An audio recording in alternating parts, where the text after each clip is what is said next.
스님 곧 무너지겠네요. 사찰의 모든 비밀을 꿰뚫어본 동자승의 소름 돋는 한마디, 모든 걸 아는 아이를 감금한 큰 스님의 끔찍한 최후.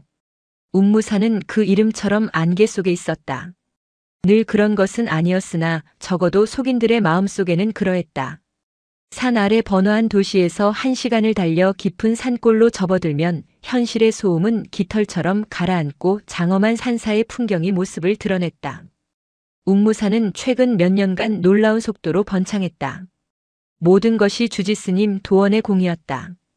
도원은 법력이 깊고 그의 설법은 메마른 땅에 내리는 단비와 같다고 알려졌다. 그가 주지로 부임한 이래 운무사에는 기적과 치유의 이야기가 끊이지 않았다. 병든 자가 그의 안수 기도를 받고 병이 나았으며 파산한 사업가는 그의 조언 한마디에 재기했다는 식의 이야기는 차고 넘쳤다. 신도들은 구름처럼 몰려들었고 그들의 시주와 믿음은 운무사를 황금빛으로 물들였다. 그러나 그날 오후 도원 스님은 법복이 아닌 질박한 회색 승복 차림으로 주지실이 아닌 산사 뒤편의 낡은 다실에 앉아 있었다. 안개는 창밖에 머물렀고 방 안의 공기는 찬물 끓는 소리에도 불구하고 무겁게 가라앉아 있었다. 그의 맞은편에는 대산개발의 박 사장이 앉아 있었다. 그래서 스님, 이번에 올리는 만불전은 순조로우신지? 박 사장은 땀으로 번들거리는 얼굴을 닦으며 물었다.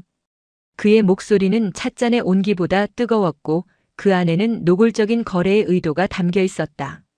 도원은 눈을 감은 채 합장했다. 그의 얼굴은 평온했으나 미간에는 아주 얕은 주름이 잡혀 있었다. 부처님의 가피가 함께하시니 모든 것이 순리대로입니다. 다만 그가 천천히 눈을 떴다. 그의 눈은 깊었으나 그 깊이를 알 수 없는 안개가 서려 있었다. 중생을 구제할 법당을 짓는 데에도 속세의 연이 필요한 법입니다. 만분의 부처님을 모시는 일은 만명의 인연을 새로 맺는 일과도 같지요. 박 사장은 그 말을 돈이 더 필요하다는 뜻으로 정확하게 알아들었다. 그는 헛기침을 하며 옆에 놓인 서류 가방을 끌어당겼다. 물론입니다, 스님.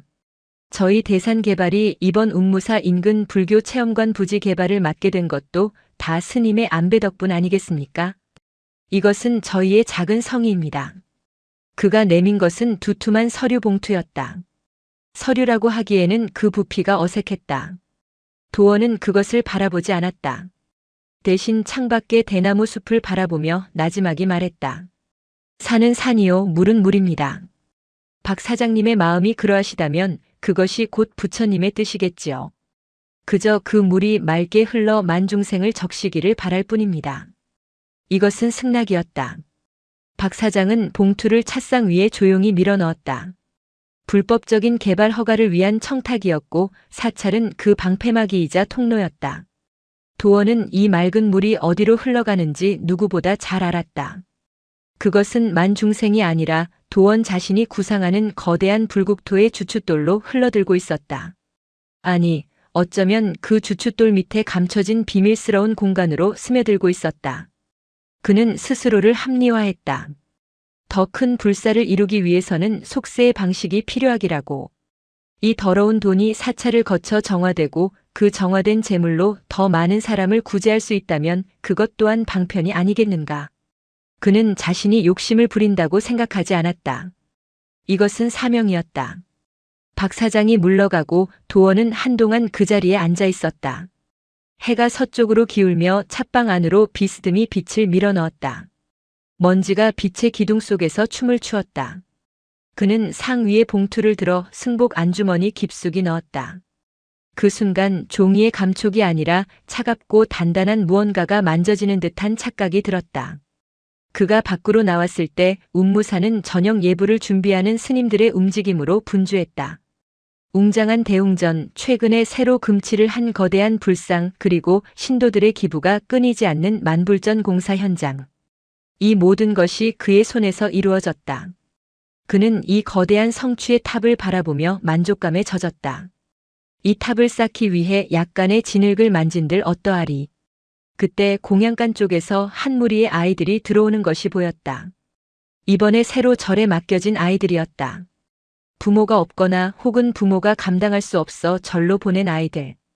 도원은 본래 이런 일에 관여하지 않았으나 사찰의 자비로운 이미지를 위해 주기적으로 아이들을 받아들였다.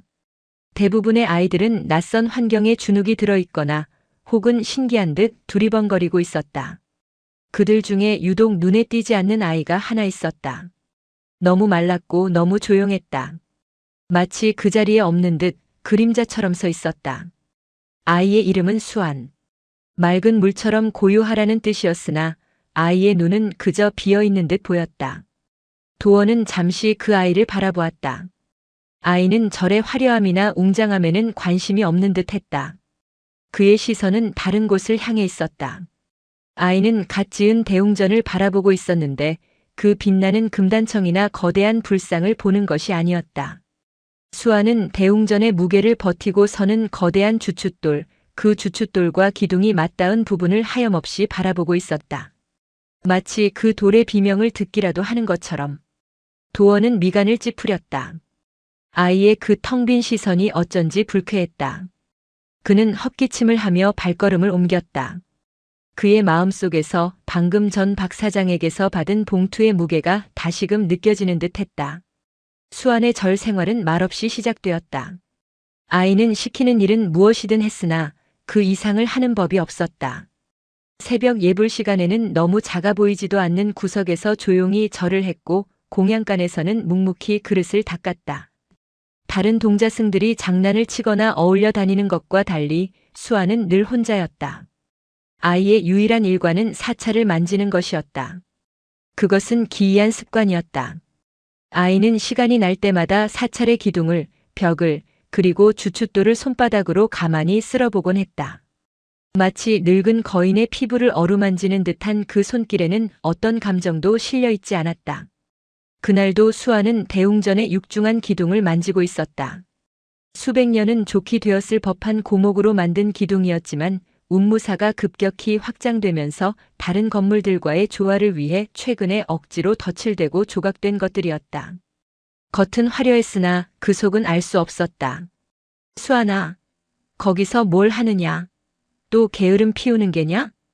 운무사의 재정을 담당하는 지원 스님이 매서운 눈으로 그를 불렀다. 지원 스님은 도원 주지의 오른팔이었고 사찰의 실질적인 살림을 도맡아 하는 인물이었다. 그는 도원의 방편을 현실로 만드는 실행자였으며 그만큼 냉철하고 계산적인 승려였다. 수아는 천천히 고개를 돌렸다. 그리고는 기둥을 가리키며 입을 열었다.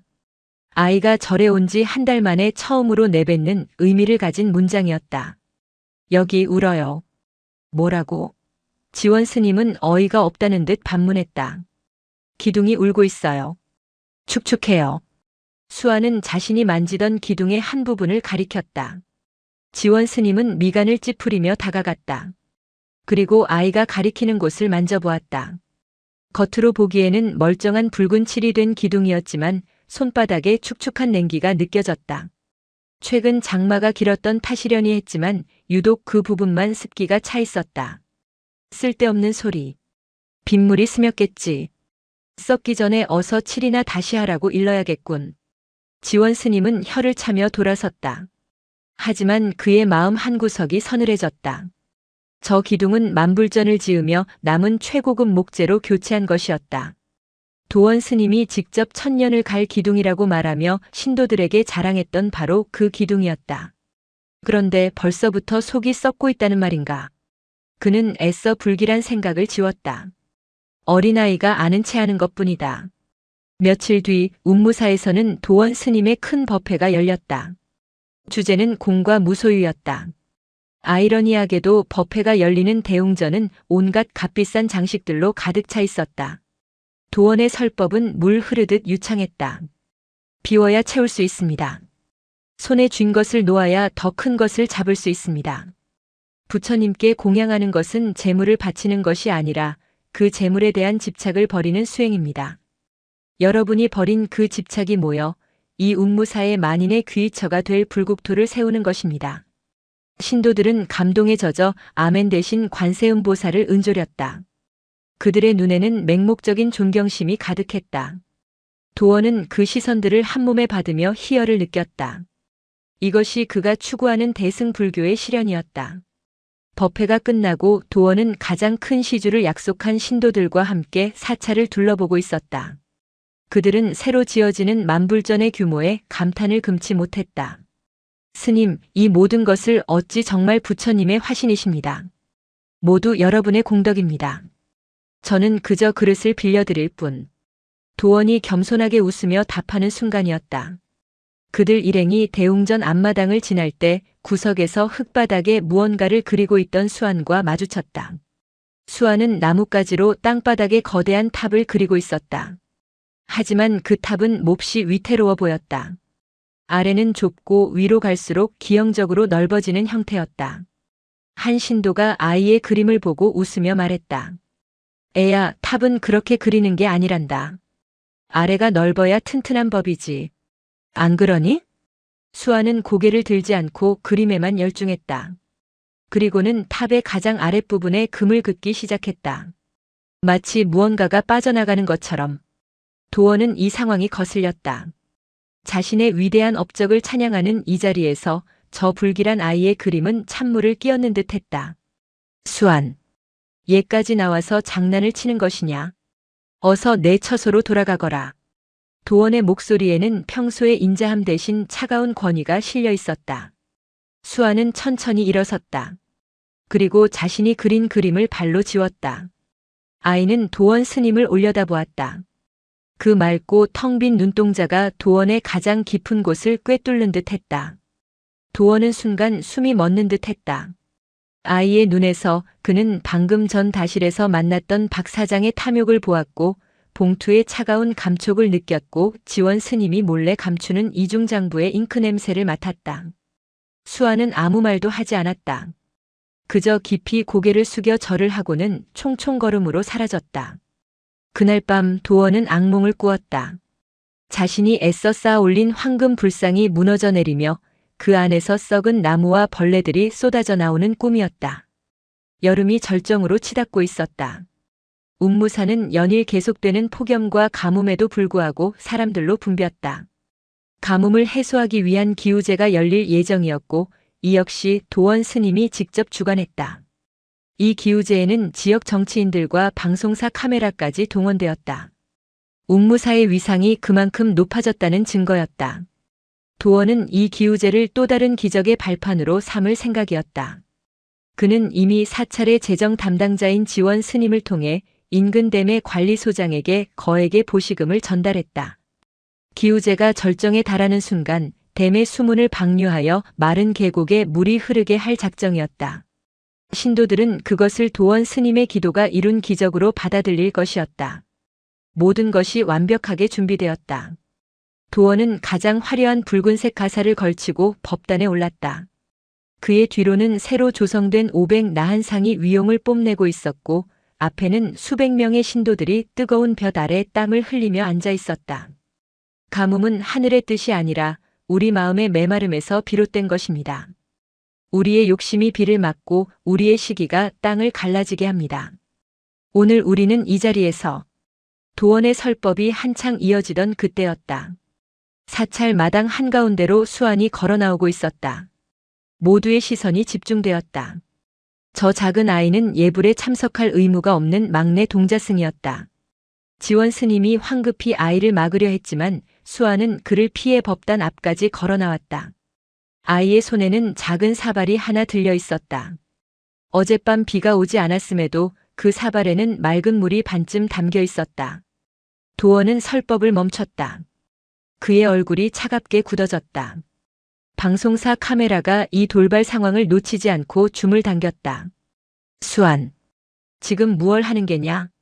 도원은 억지로 인자한 미소를 지으며 물었다.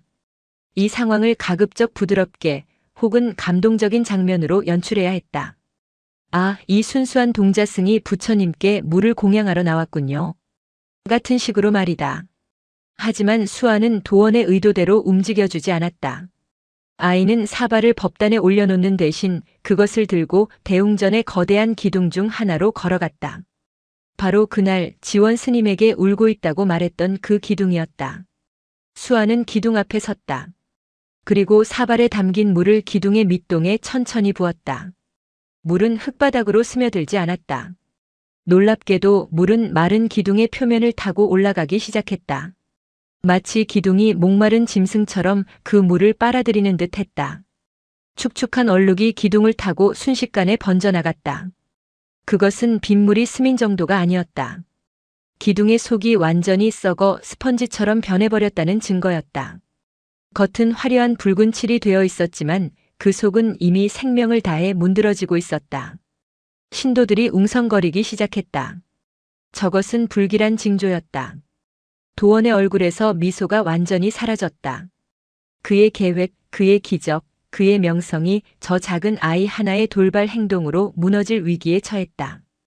그는 분노에 차소리치려 했다. 그 순간 수완이 도원을 돌아보았다. 아이의 시선은 더 이상 텅 비어 있지 않았다. 그 안에는 깊은 슬픔과 연민, 그리고 차가운 확신이 담겨 있었다. 수아는 법단에 선 도원을, 그가 입은 화려한 가사를, 그리고 그 뒤에 버티고 선 거대한 대웅전을, 아니 운무사 전체를 천천히 둘러보았다. 그리고 그 자리에 모인 모든 사람이 들을 수 있도록 맑지만 단호한 목소리로 말했다. 스님, 곧 무너지겠네요. 정적이 흘렀다. 바람도 매미 소리도 그 순간 멈췄다. 무너진다는 말은 단순한 예언이 아니었다. 그것은 선고였다.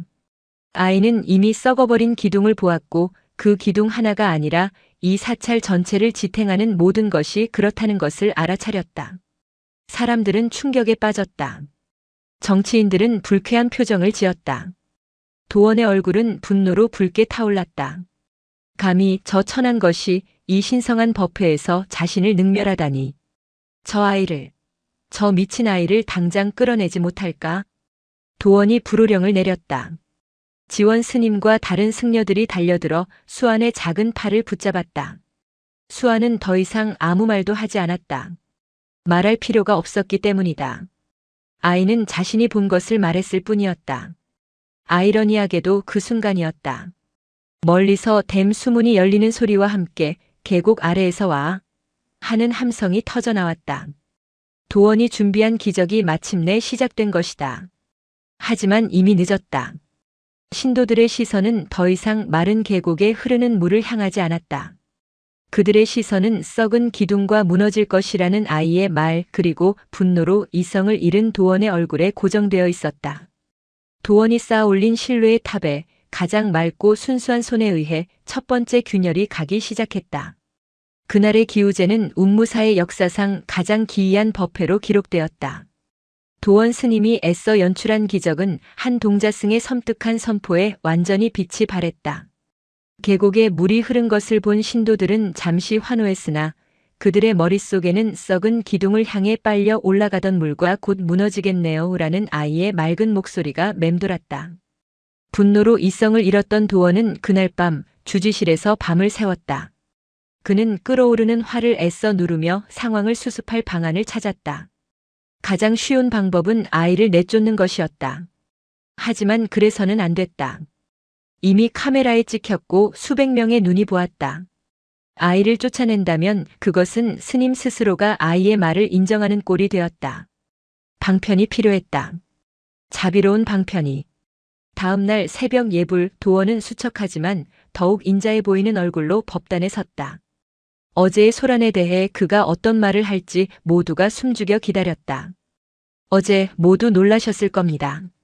그의 목소리는 차분했다. 한 어린아이의 눈에는 때로 우리가 보지 못하는 것이 보이기도 합니다. 어제 수완 동자가 본 것은 저 낡은 기둥의 썩은 속이 아니었습니다. 그것은 바로 우리 마음속의 썩은 부분을 본 것입니다. 신도들 사이에서 낮은 탄성이 흘러나왔다. 저 아이는 막아 낀 것입니다. 도원은 비통한 표정을 지었다. 속세의 업이 너무도 두터워 맑은 동자승의 몸을 빌어 이 신성한 도량을 어지럽히려 한 것입니다. 아이는 죄가 없습니다. 아이의 입을 빌린 마구니가 죄일 뿐입니다. 저 기둥이 썩었다고 했습니까? 맞습니다. 썩었습니다. 그러나 저것은 목재가 썩은 것이 아니라 우리의 믿음이 약해진 틈을 타마가 파고든 흔적입니다. 논리는 기이했으나 그의 목소리에는 확신이 넘쳤다. 그는 이것을 시험으로 규정했다. 부처님이 우리의 믿음을 시험하기 위해 잠시 마의 준동을 허락했다는 것이다. 웅무사는 이 시험을 이겨낼 것입니다. 저 썩은 기둥을 보십시오. 저것은 마의 흔적입니다.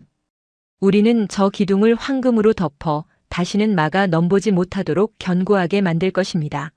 더 크고 더 화려하게 우리의 믿음을 증명할 것입니다. 이것은 위기를 기회로 바꾸는 도원 특유의 화술이었다. 신도들은 혼란스러웠지만 곧이어 그의 말에 설득당하기 시작했다. 썩은 기둥은 황금 기둥이 될 것이며 그것은 자신들의 보시로 이루어질 터였다. 불안은 곧 광신적인 열기로 바뀌었다. 그날부로 수아는 마가 낀 아이가 되었다. 도원은 자비롭게도 아이를 내쫓지 않았다.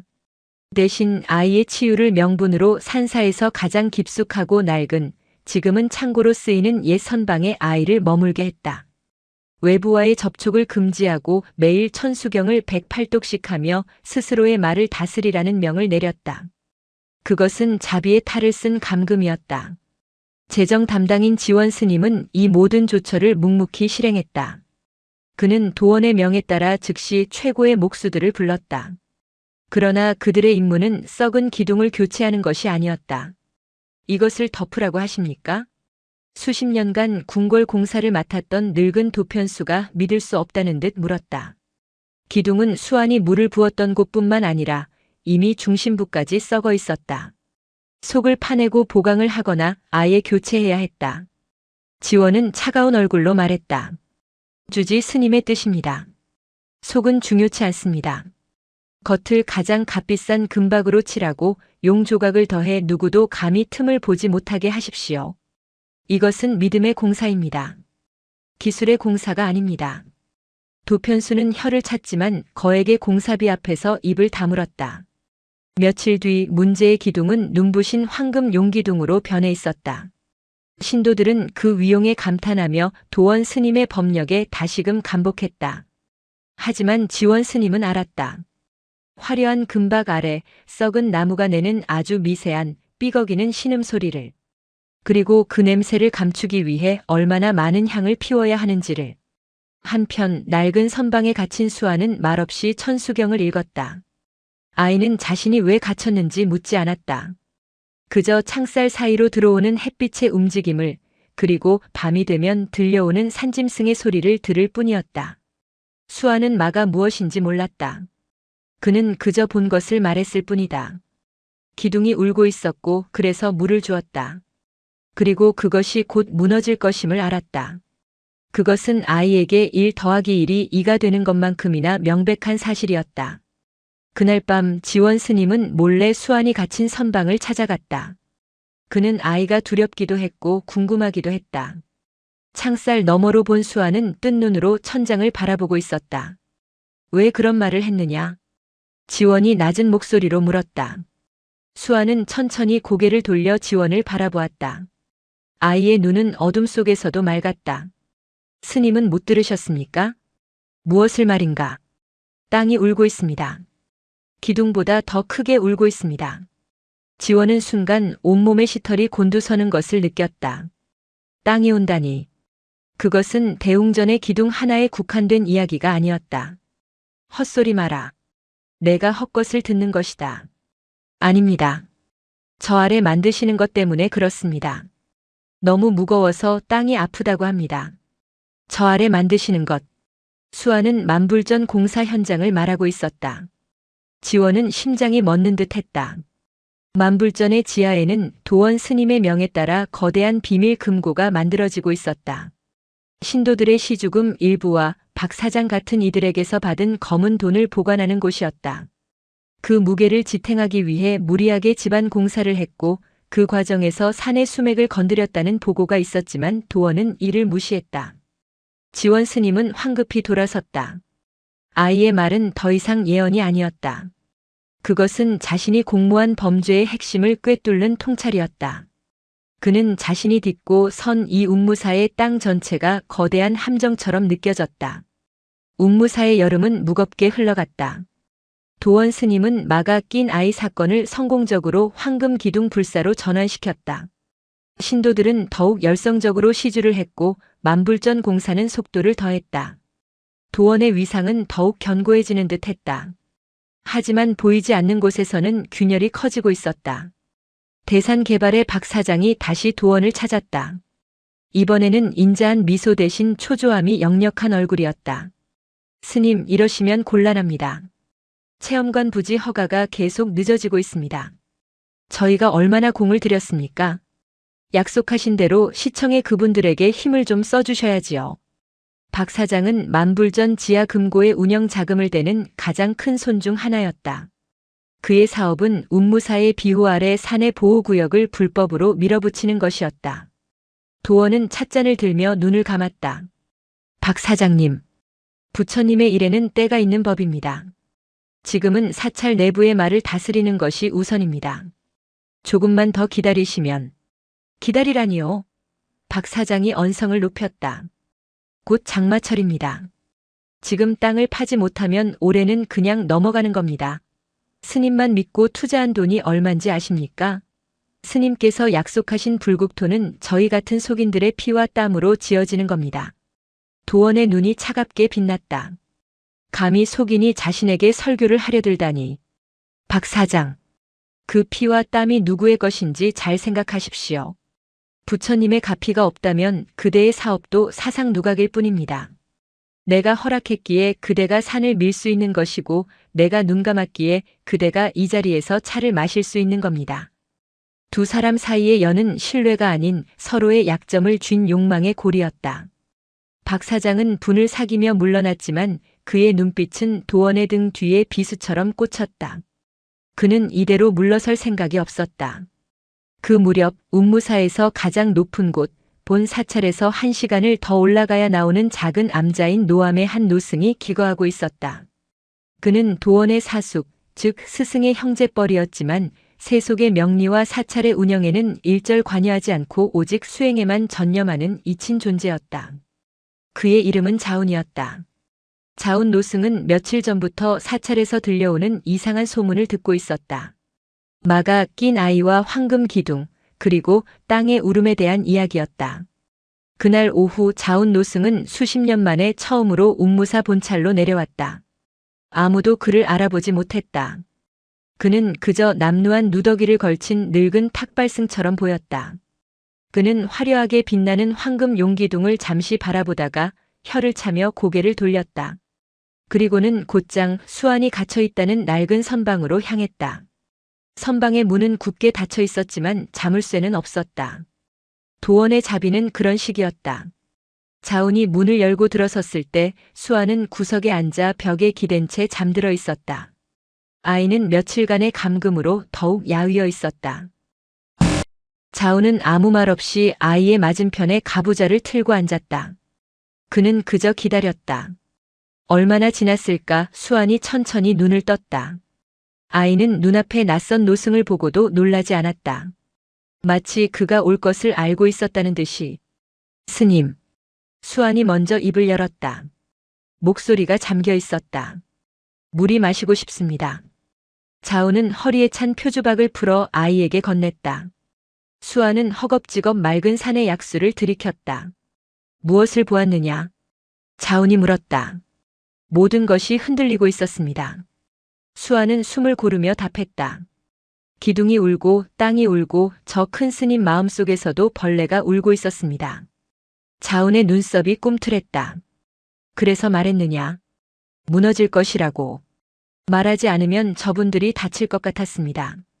저 화려한 기둥이 넘어지면 그 아래 깔릴 사람들이 보였습니다. 아이의 눈에는 공포나 악의가 없었다. 그저 연민이었다. 자신이 마로 몰릴 것을 알면서도 그저 사람들이 다칠까봐 걱정했던 것이다. 자운은 긴 한숨을 내쉬었다. 그는 이 아이가 마가 아니라 이 절에 남은 유일한 부처일지도 모른다고 생각했다. 수아나. 자운이 아이의 머리를 쓰다듬었다. 거칠고 투박한 손길이었다. 너는 본 것을 말했을 뿐이다. 그러나 중생은 귀가 어두워 진실을 들으면 그것을 말아 부르고 눈이 어두워 진실을 보면 그것을 악이라 부른단다. 그럼 저는 어떻게 해야 합니까? 너는 아무것도 하지 않아도 된다. 물은 그저 흐를 뿐이다. 산은 그저 서 있을 뿐이다. 무너질 것은 때가 되면 무너지게 되어 있다. 그것이 순리다. 자우는 자리에서 일어났다. 그는 아이에게 작은 목어 열쇠고리 하나를 쥐어주었다. 수십 년 손때가 묻어 반질반질한 것이었다. 이것을 가지고 있거라. 진정 두려울 때 만지거라. 부처는 황금 불상 안에 있는 것이 아니라 내가 만지는 모든 것 안에 있느니라. 자운 노승은 수안을 선방에서 데리고 나왔다. 누구도 감히 그를 막지 못했다. 그의 남루한 모습과 달리 그의 눈빛은 운무사 전체를 압도할 만큼 형형했다. 그는 수안을 자신의 암자로 데려가기로 마음먹었다. 저 맑은 거울 같은 아이를 썩은 진흙탕 속에 둘 수는 없었다. 자운 노승이 수안을 데리고 노암으로 올라간 일은 즉시 도원에게 보고되었다. 도원은 불쾌했지만 감히 사숙인 자운에게 따져 물을 수는 없었다. 자운은 사찰의 재산이나 운영에는 관심이 없었지만 조계종 내에서 그의 수행 이력은 전설과도 같았다. 그가 마음먹고 문제를 삼는다면 도원 자신이 쌓아올린 이 모든 것이 위태로워질 수 있었다. 늙은이가 망령이 들었군. 하필 저 재수 없는 아이를. 도원은 애써 불안감을 떨쳤다. 어차피 늙은 승려와 어린아이 하나가 암자에 틀어박혀 무얼 하겠는가. 자신의 불국토 건설은 차질 없이 진행될 것이었다. 그는 만불전 낙성식 준비에 박차를 가했다. 이것은 단순한 낙성식이 아니었다. 황금 기둥으로 말을 제압한 자신의 법력을 과시하고 박 사장 같은 후원자들의 불만을 잠재우며 동시에 더 큰 시주를 끌어모으기 위한 거대한 쇼였다. 그는 이 낙성식을 위해 전국의 불자들뿐만 아니라 정계와 재계의 거물들까지 초청했다. 낙성식 날짜는 며칠 뒤로 잡혔다.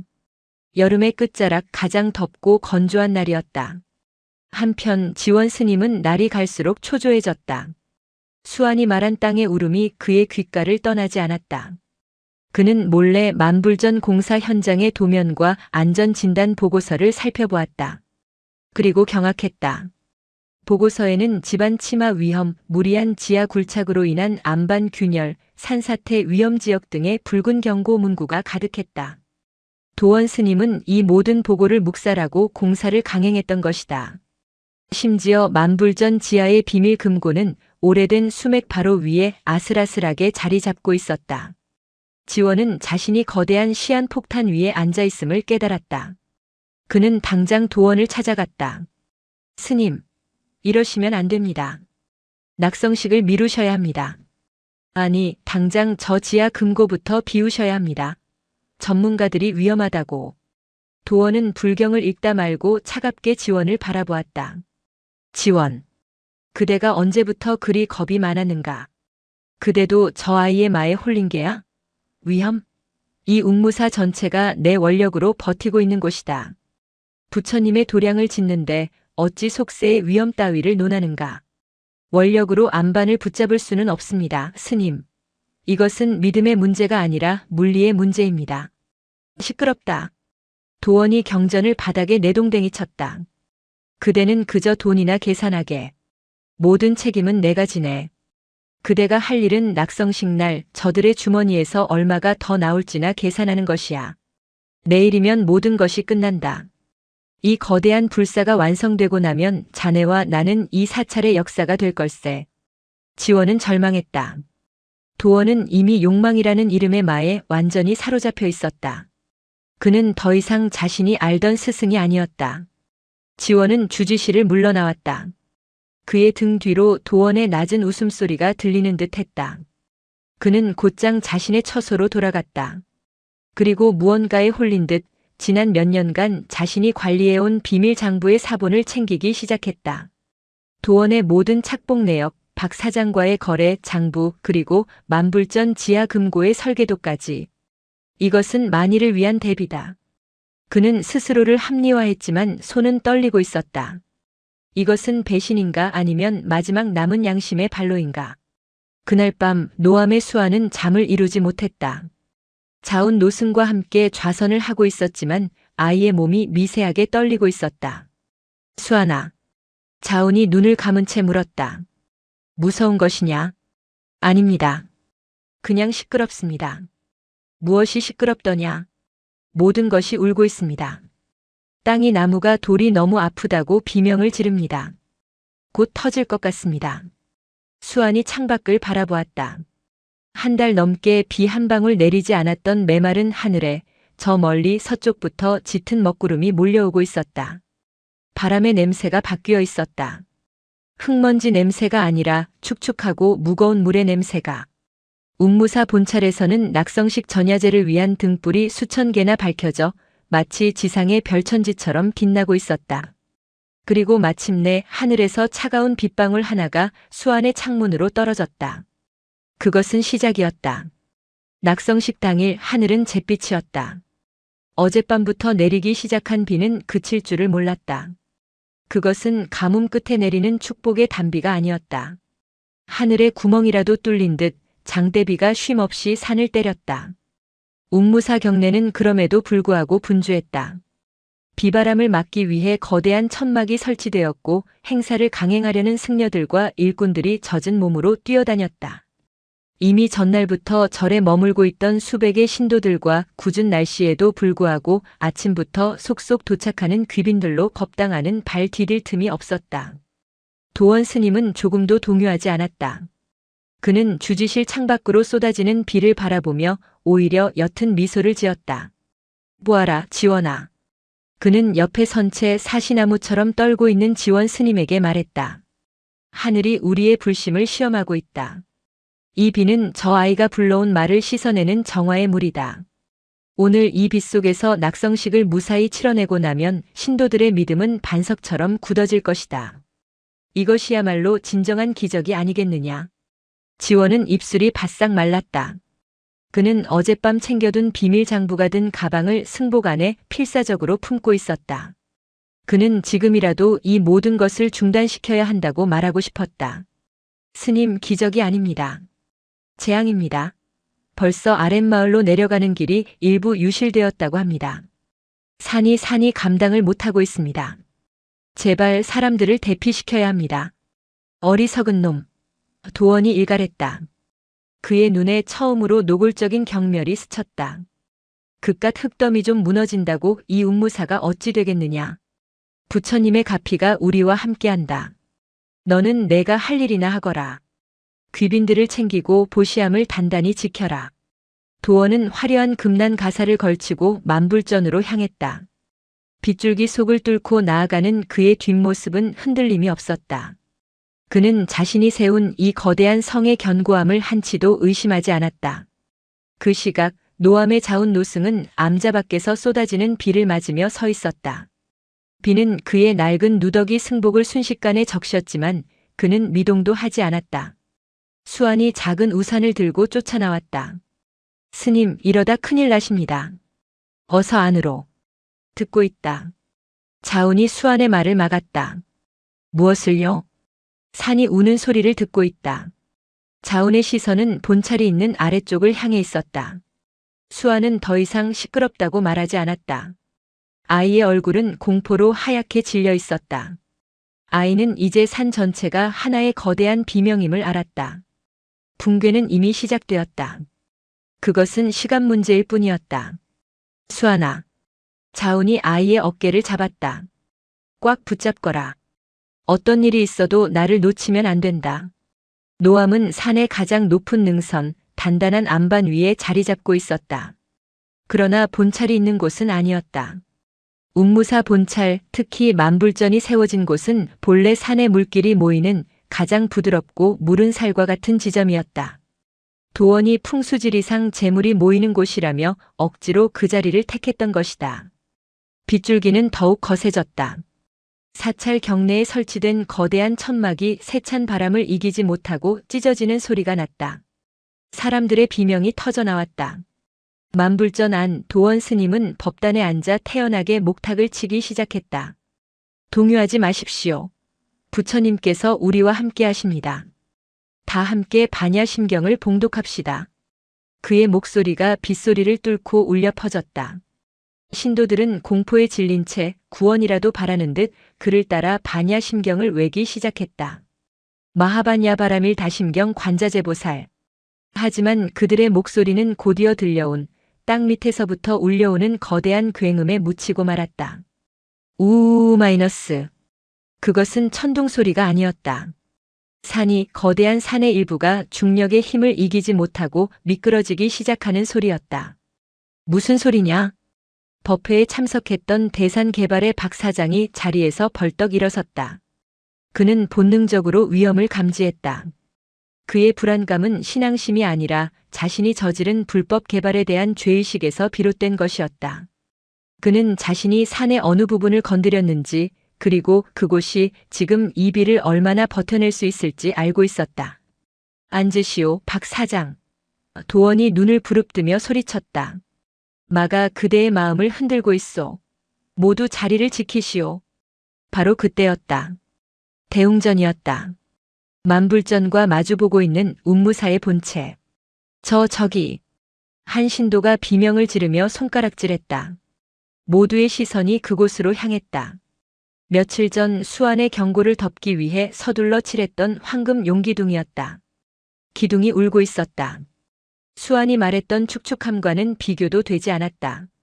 썩은 속이 빗물을 무한정 빨아들인 기둥은 겉에 화려한 금박을 안쪽에서부터 밀어내고 있었다.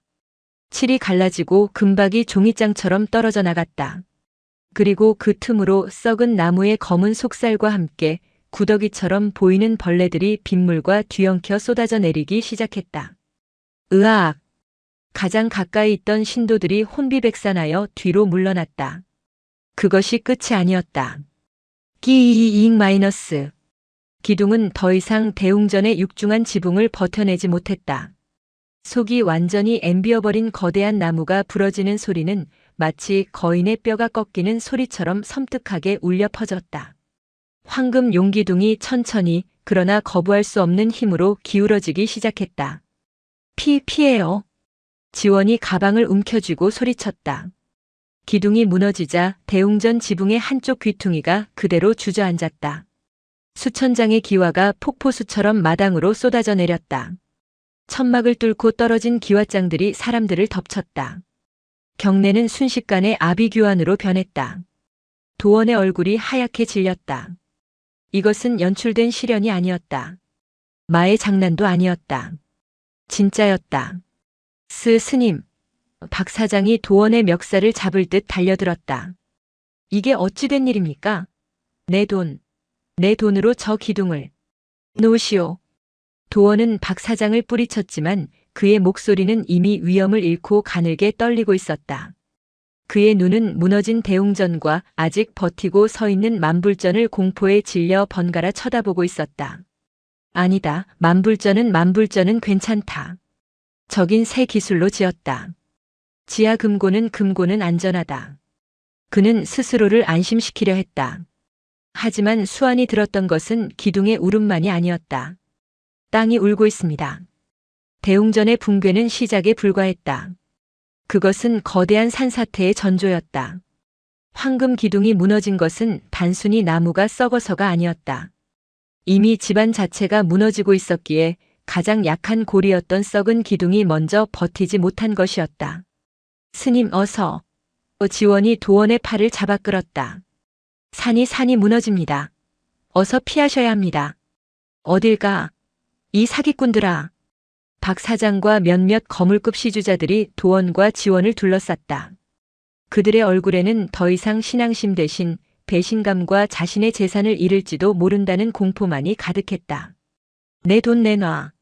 당장 내 돈 내놓으라고. 그들이 엉켜 몸싸움을 벌이는 그 순간 마침내 산이 포효했다. 마이너스.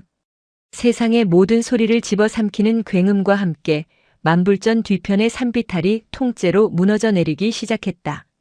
그것은 산사태라기보다 산의 껍질이 벗겨지는 것에 가까웠다. 도원과 박 사장이 무리하게 추진했던 불법 개발 부지, 그리고 만불전의 지하 금고를 짓기 위해 파헤쳤던 바로 그 지점이었다.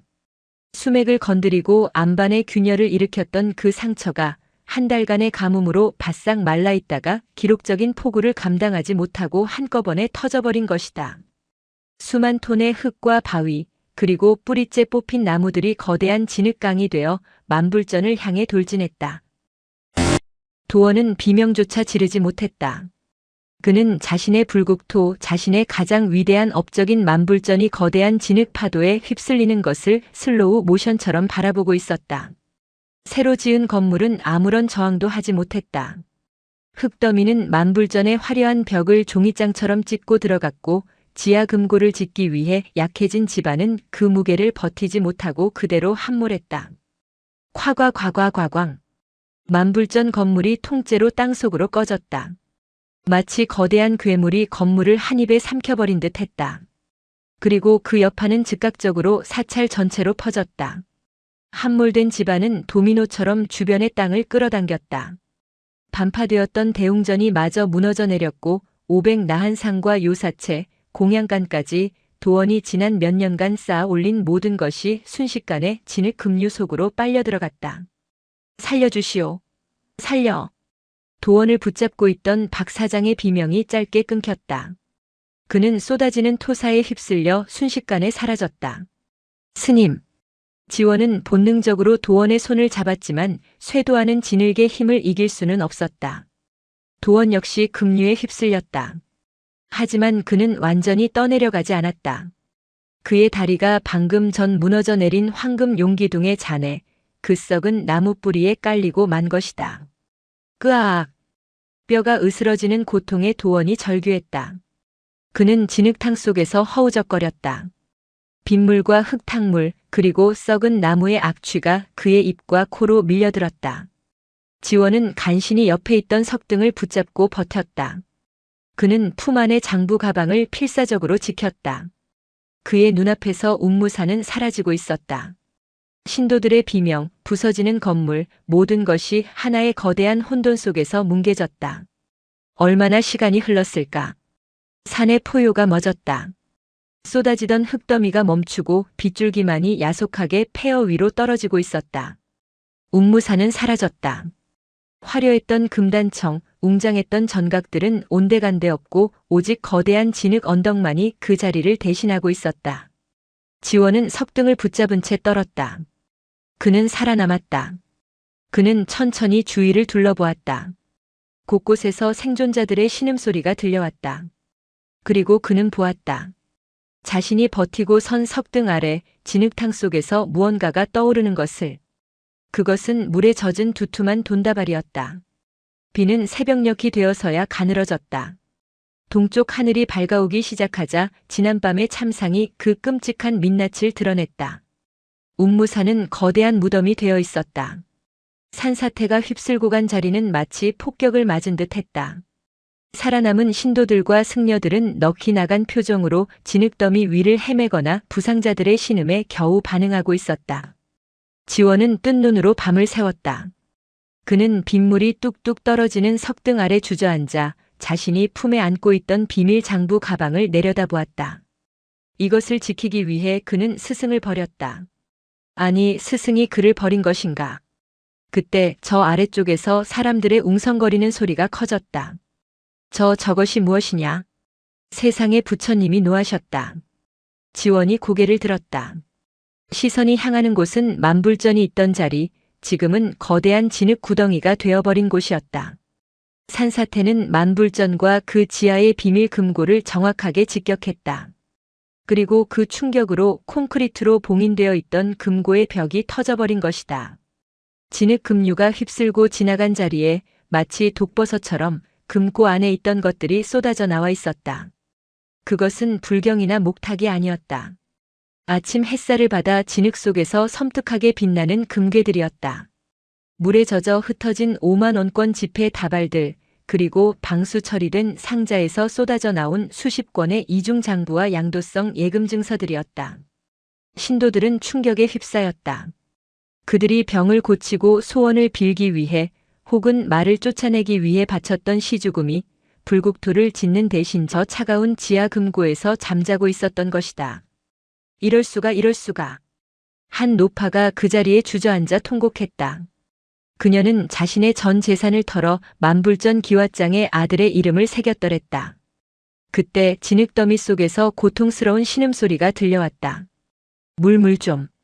도원 스님이 살아있었다. 그는 황금 용기둥에 썩은 잔해에 다리가 깔린 채 진흙과 오물에 뒤덮여 간신히 숨만 붙어 있었다. 그의 화려했던 금난가사는 찢겨나가고 탐욕으로 번들거리던 얼굴은 공포와 고통으로 일그러져 있었다. 살아남은 사람들이 그를 둘러쌌다. 그러나 그들의 눈에는 더 이상 존경이나 자비가 없었다. 그들의 시선은 도원의 일그러진 얼굴과 그 너머 진흙탕에 널브러진 금괴들을 번갈아 오갔다. 싸늘한 경멸과 분노가 그 자리를 채웠다. 도원은 그 시선들의 의미를 깨달았다. 그는 무너진 건물보다 더 차갑고 무서운 것이 자신을 짓누르고 있음을 알았다. 그것은 신뢰의 붕괴였다. 아닙니다. 이것은 더 큰 불사를 위한 방편이었소. 그가 필사적으로 변명하려 했지만 목소리는 진흙에 막혀 끓는 소리만 낼 뿐이었다. 바로 그 순간 저 위쪽 산길에서 두 사람의 인형이 나타났다. 쏟아지는 비를 맞았음에도 조금도 흐트러지지 않은 자운 노승과 그의 손을 꼭 잡은 수안이었다. 노암은 기적적으로 무사했다. 수안은 거대한 무덤으로 변해버린 운무사를, 진흙탕에 널브러진 금괴들을, 그리고 그 속에서 벌레처럼 꿈틀거리는 도원 스님을 내려다보았다. 아이의 눈에서 눈물이 흘렀다. 그것은 공포나 승리의 눈물이 아니었다. 깊은 연민의 눈물이었다. 아이는 도원을 가리키며 자운에게 말했다. 스님, 저분 아직도 울고 계십니다. 너무 시끄럽게 울고 계십니다. 도원은 수안의 맑은 눈과 마주쳤다. 그는 그제야 깨달았다. 아이가 말했던 무너진다는 것은 건물이 아니었다. 자신이 평생을 바쳐 쌓아 올린 위선, 욕망, 그리고 그 모든 거짓의 탑이었다. 지원은 그 모습을 멀리서 지켜보다가 조용히 품 안의 가방을 열었다. 그리고 자신이 챙겼던 비밀 장부를 꺼내 진흙탕 위에 널브러진 다른 장부들 위로 던졌다. 이제 모든 것이 드러났다. 무너질 것은 무너졌고 감춰진 것은 드러났다. 진실은 무너지지 않았다. 그저 드러났을 뿐이다. 새벽이 밝아오자 비는 멈췄지만 산은 멈추지 않았다. 산사태가 휩쓸고 간 자리는 뼈를 드러낸 짐승의 시체처럼 참혹했다. 붉은 흙과 검은 바위, 찢겨진 나무들이 한때 신성했던 도량을 뒤덮고 있었다. 그리고 그 거대한 무덤 위로 문명의 소리가 울려 퍼졌다. 산 아래에서부터 찢어지는 듯한 사이렌 소리가 겹겹이 쌓이며 다가왔다. 119 구급대와 경찰, 그리고 재난 소식을 듣고 몰려든 방송사 차량들이었다. 생존자들은 넋이 나간 채 진흙탕 위에 주저앉아 있었다. 그들의 눈은 더 이상 하늘을 향하지 않았다. 그들의 시선은 오직 한 곳, 만불전이 있던 자리에서 쏟아져 나온 금괴와 돈다발에 고정되어 있었다. 어젯밤의 공포는 차가운 분노와 끔찍한 배신감으로 변해 있었다. 저것이 스님의 불국토였구나. 누군가의 음조림이 저주처럼 퍼져나갔다. 구급대원들이 가장 먼저 도원에게 달려갔다. 그는 여전히 썩은 황금 기둥의 잔해에 다리가 깔린 채 미약한 신음을 내뱉고 있었다. 생존자다. 이쪽을. 대원들이 장비를 이용해 그를 구조하기 시작했다. 그러나 그것은 구원이 아니었다. 형벌의 시작이었다. 그를 짓누르고 있던 썩은 나무가 치워지자 그의 두 다리가 끔찍한 형태로 꺾여 있는 것이 드러났다. 스님. 도원은 자신을 둘러싼 신도들을 향해 필사적으로 손을 뻗었다.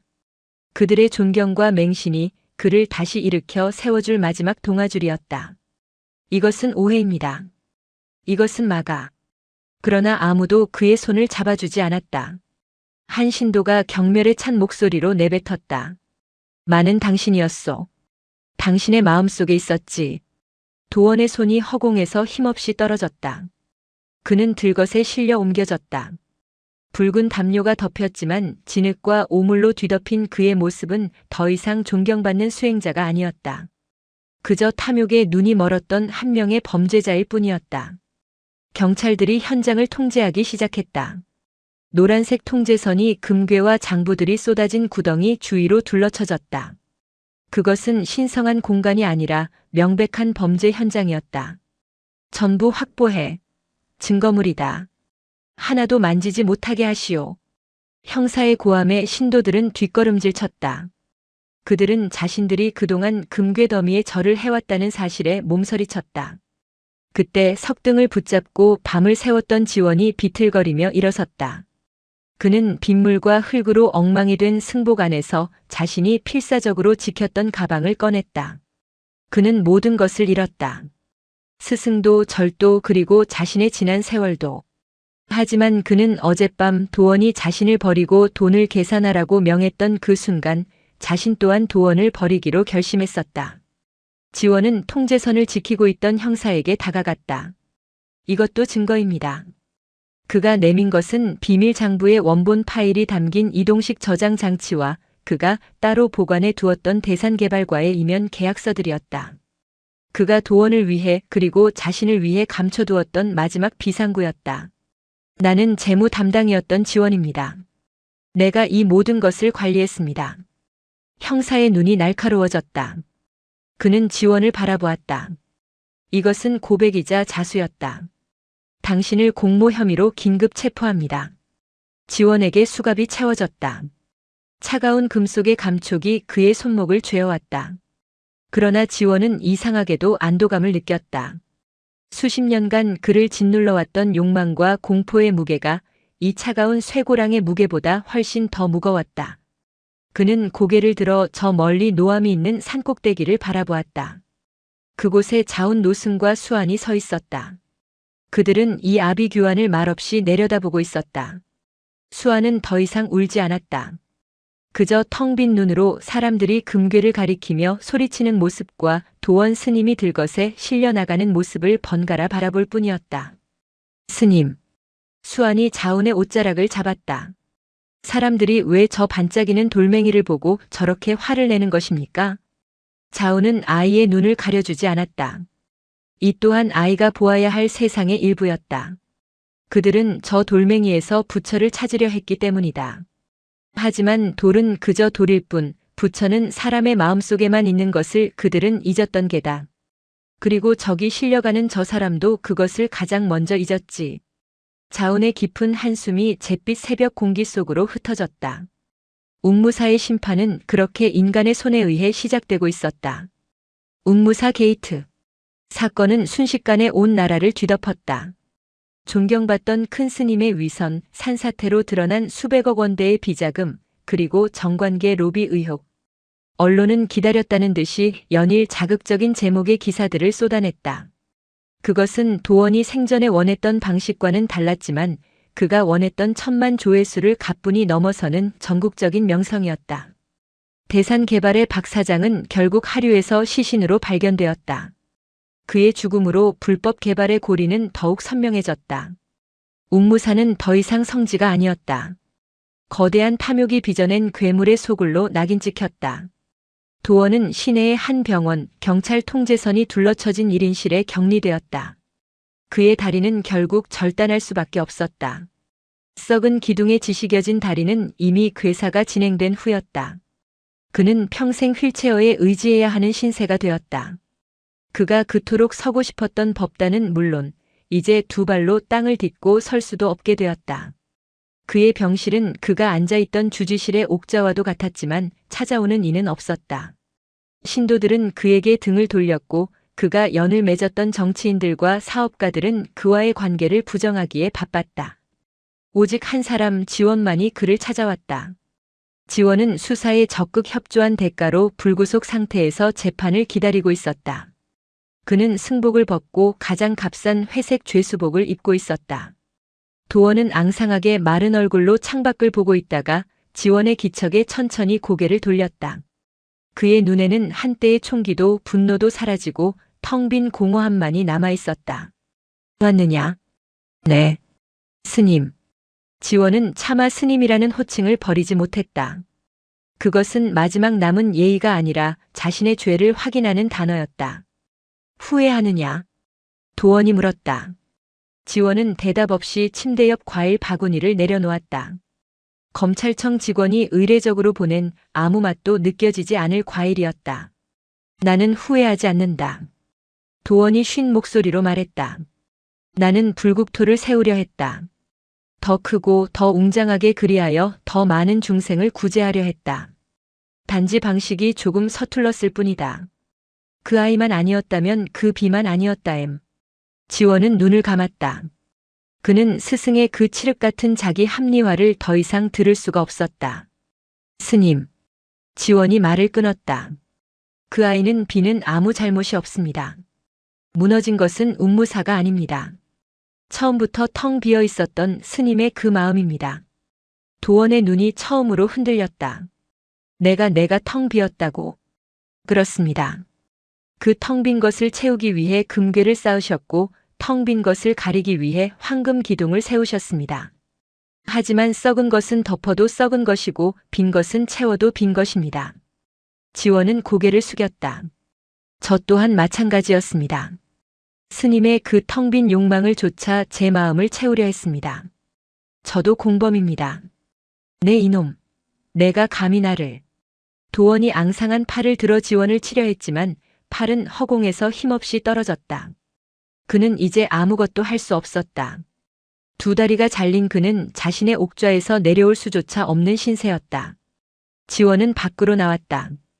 그는 병원을 떠나 무작정 산을 향해 걸었다. 노암으로 가는 길이었다. 그 무렵 노암에는 작은 변화가 생기고 있었다. 운무사의 참상에 충격을 받은 사람들, 그리고 그동안 도원의 화려한 불사에 염증을 느꼈던 소수의 불자들이 이제 산꼭대기에 이 작은 암자를 찾아오기 시작했다. 그들은 기적이나 치유를 바라지 않았다. 그저 자운 노승과 함께 묵묵히 좌선을 하고 수안이 끓여주는 거친 차 한 잔을 마시고 돌아갈 뿐이었다. 그날도 수안은 암자 마당을 쓸고 있었다. 아이는 여전히 말이 없었지만 더 이상 텅 비어 보이지 않았다. 아이는 자운의 옆에서 자신에게 주어진 일을 할 뿐이었다. 수안이 마당을 쓸다가 문득 하늘을 바라보며 자운에게 물었다. 스님, 사람들은 왜 이제 여기에 옵니까? 여긴 아무것도 없는데. 자운 노승은 뜨개질을 하던 손을 멈추고 웃었다. 그들은 이제야 알았기 때문이다. 아무것도 없는 곳에 바로 모든 것이 있다는 것을. 그는 수안이 쓸고 있는 마당을 가리켰다. 저 대웅전이 너의 법당이고 저 빗자루가 너의 목탁이다. 그 이상 무엇이 필요하겠느냐. 수안은 그 말을 다 이해하지는 못했지만 고개를 끄덕이며 다시 빗자루질을 시작했다. 아이의 빗질 소리가 바람 소리와 함께 조용히 퍼져나갔다. 계절이 두 번 바뀌었다.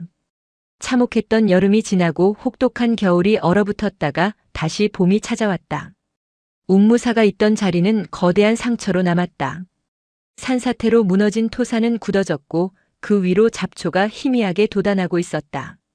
사람의 발길이 끊긴 그곳은 이제 출입이 통제된 폐허일 뿐이었다. 도원의 재판은 세간의 관심 속에서 끝이 났다. 그는 휠체어를 탄 채 법정에 섰다.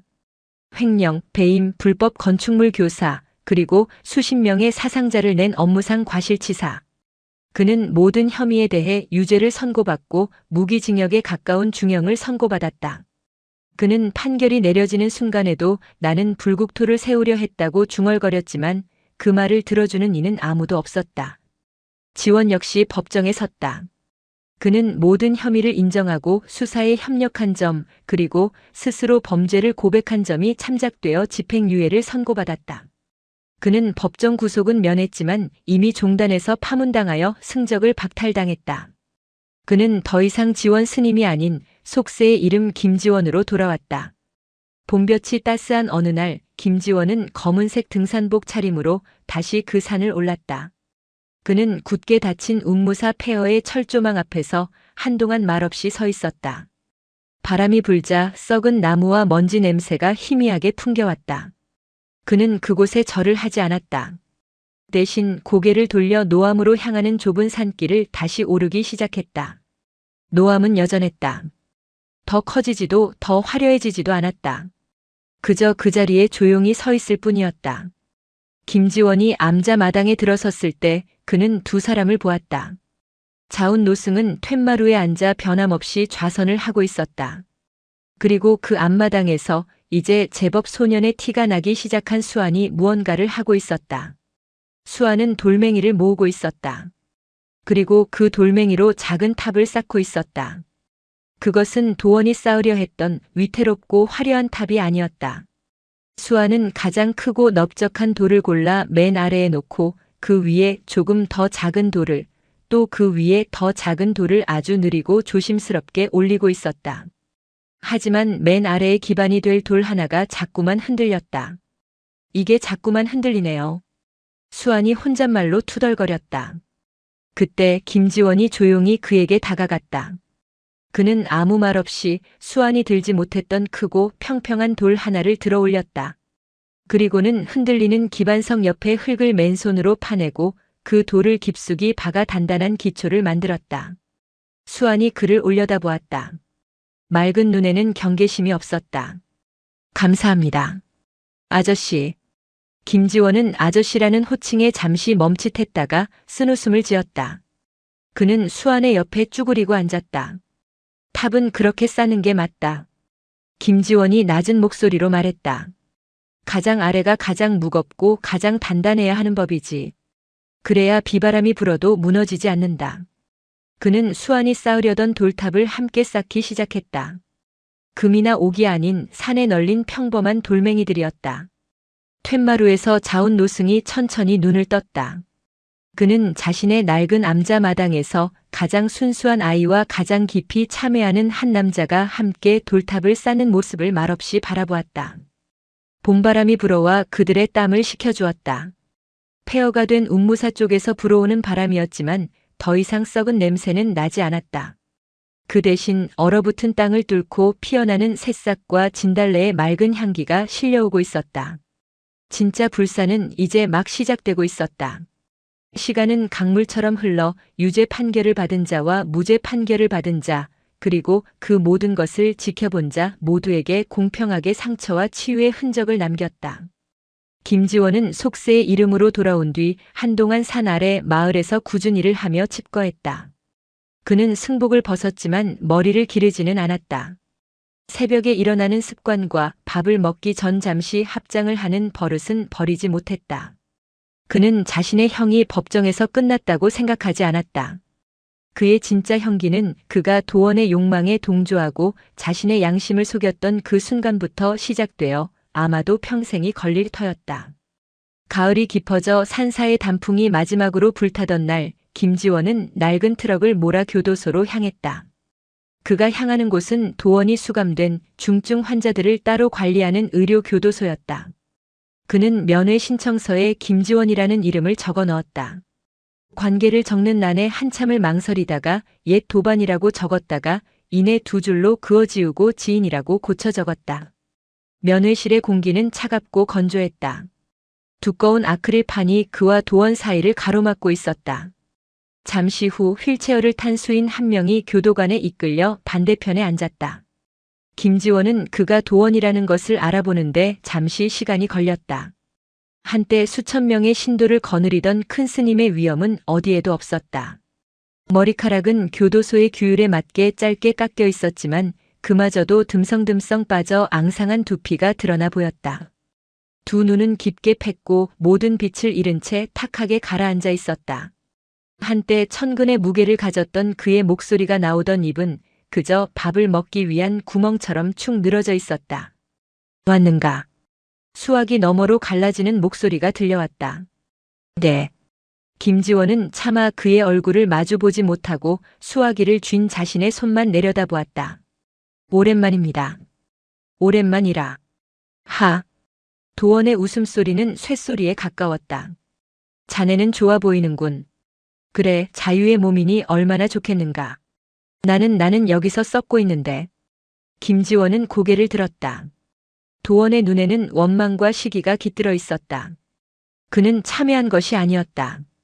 그저 자신의 처지를 비관하고 있을 뿐이었다. 건강은 좀 어떠십니까? 건강? 도원이 휠체어를 붙잡은 자신의 손을 내려다보았다.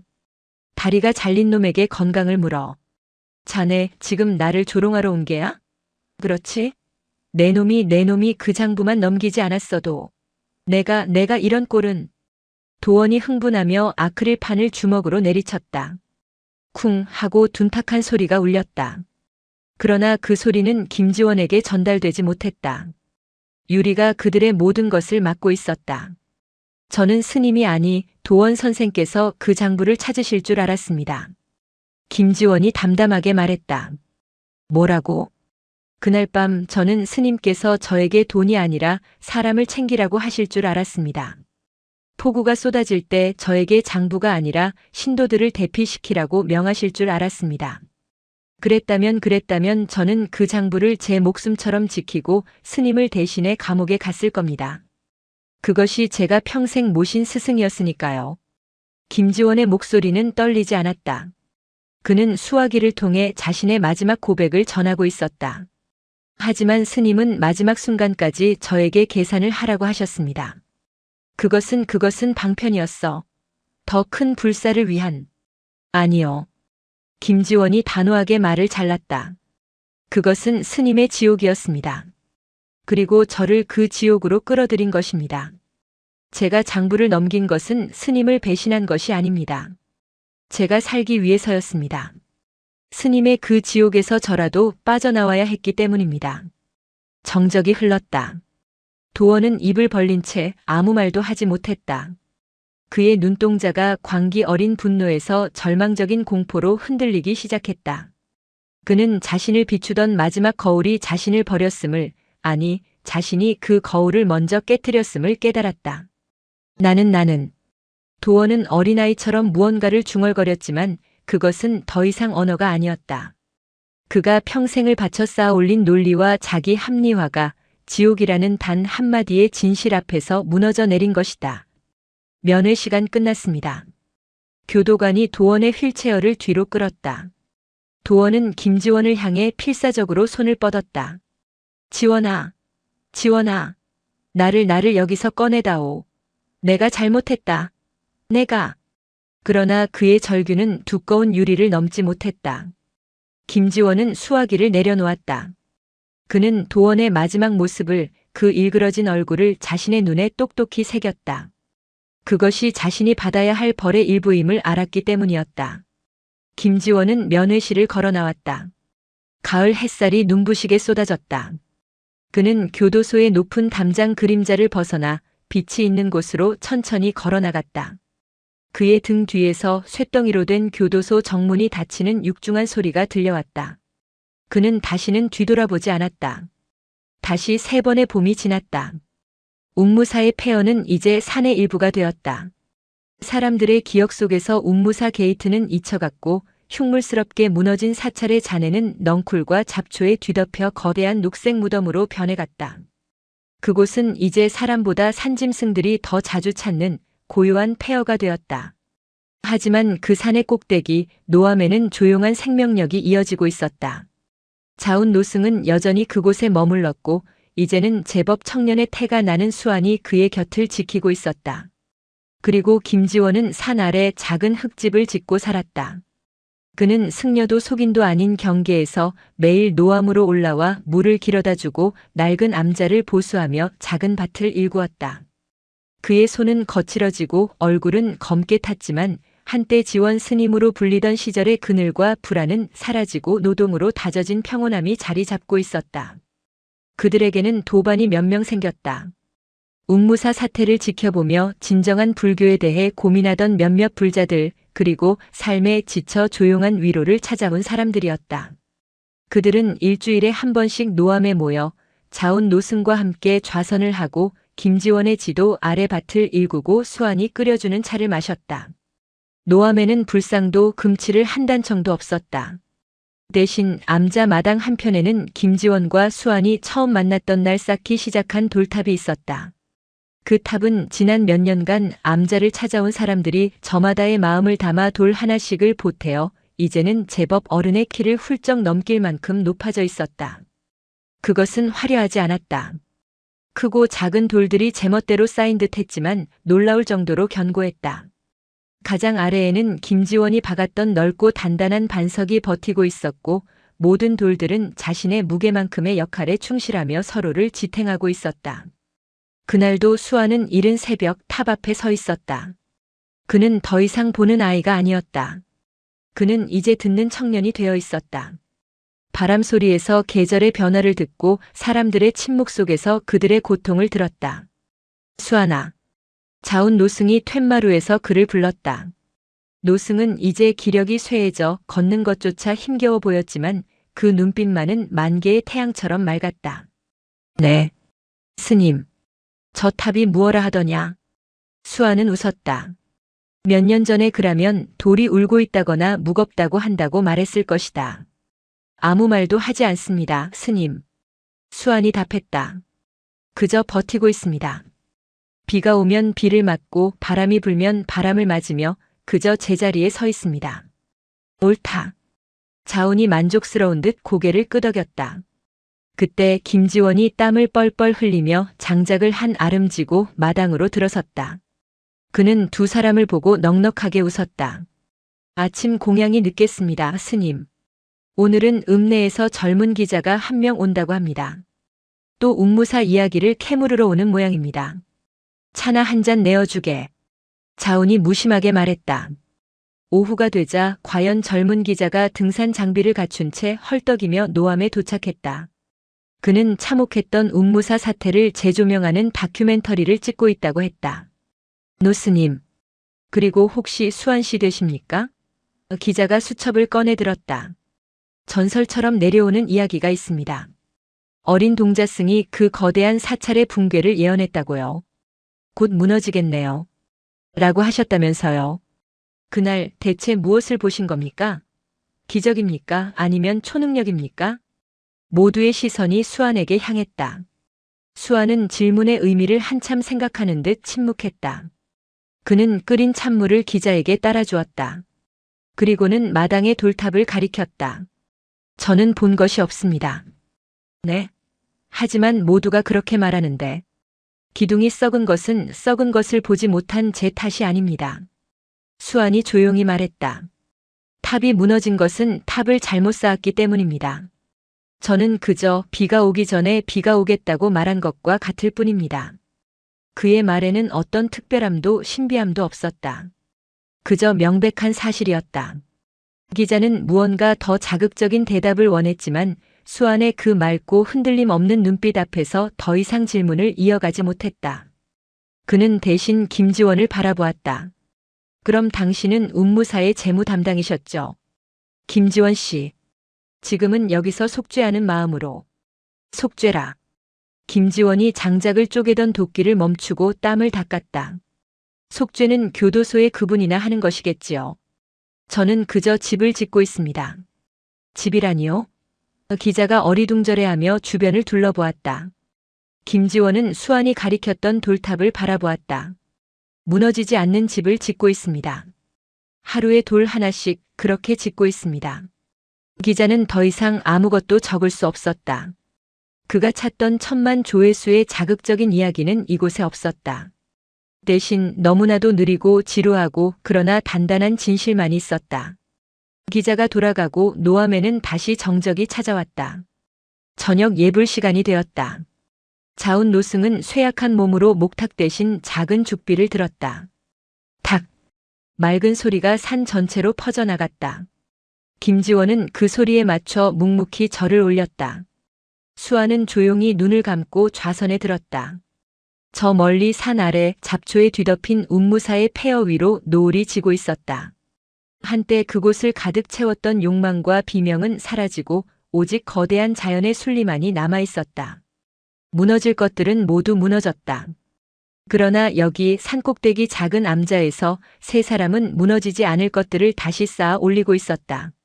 매일의 노동으로 매 순간에 깨어있는 호흡으로 그리고 서로를 향한 조용한 믿음으로. 바람이 불었고 그것은 모든 것을 치유하는 소리처럼 들렸다. 영상이 마음에 드셨다면 구독과 좋아요, 댓글 부탁드립니다.